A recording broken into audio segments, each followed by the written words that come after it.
new tour in Seward.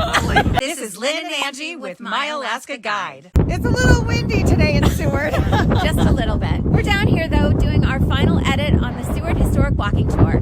So if you're arriving by cruise ship, we wanted to let you know that you can do an intimate, entertaining, and personal tour of beautiful Seward, Alaska. There is a free shuttle that will take you to the Alaska Sealife Center From the cruise ship terminal. It actually begins on May 8th, and they operate from 10 a.m. to 7 p.m. Well, now, on days when a cruise ship is in port, they're actually extending their hours from 8 a.m. to 7 p.m. Be aware that the buses are on an untimed 30-minute loop. Look for the buses that say free shuttle in red.